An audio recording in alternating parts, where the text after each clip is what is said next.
Las lenguas son un modo único de decir lo que tenemos y también de decir lo que sentimos.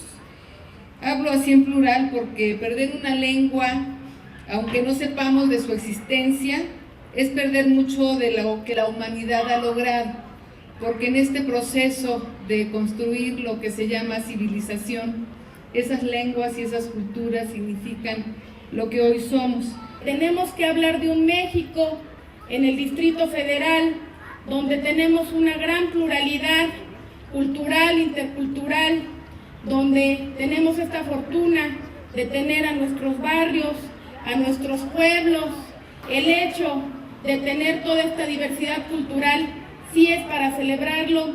El Día Internacional de la Lengua Materna, que ha sido establecido por la ONU, se celebra todos los años para promover la diversidad lingüística, para que podamos reconocer la cultura, así como el multilingüismo.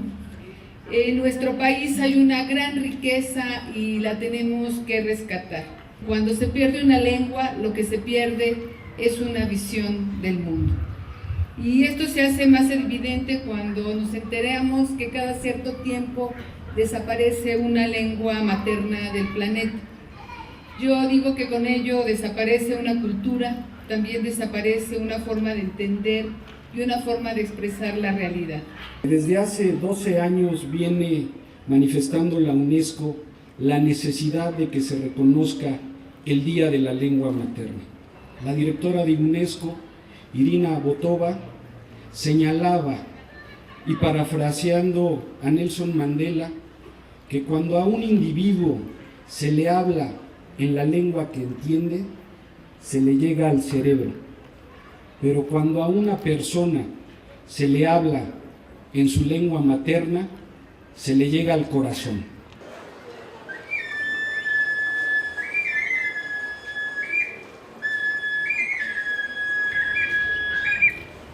Darle voz a la gente que durante muchos años ha sido discriminada, darle voz a la gente que exige y reclama derechos sociales, derechos económicos, derechos ambientales.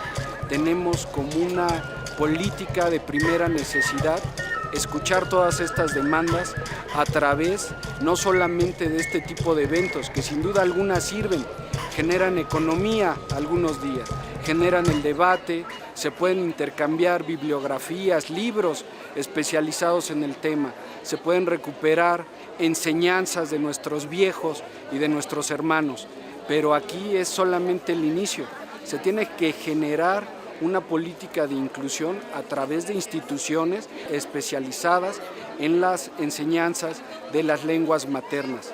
Más de 68 lenguas, más de 362 variantes, solo en el país, que se encuentran aquí en la Ciudad de México.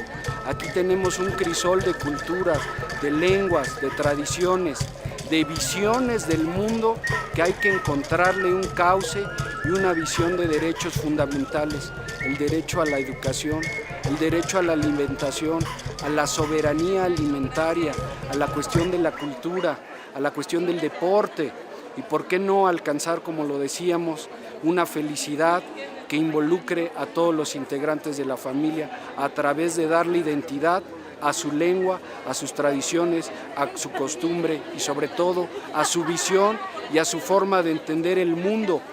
Y pues para concluir, comentar que Miguel León Portilla desde hace tiempo ha llamado la atención acerca de la enorme pérdida cultural que significa la desaparición de una lengua y sostiene que la pluralidad de las lenguas en un determinado país debe reconocerse al igual que su biodiversidad como uno de sus más grandes talentos.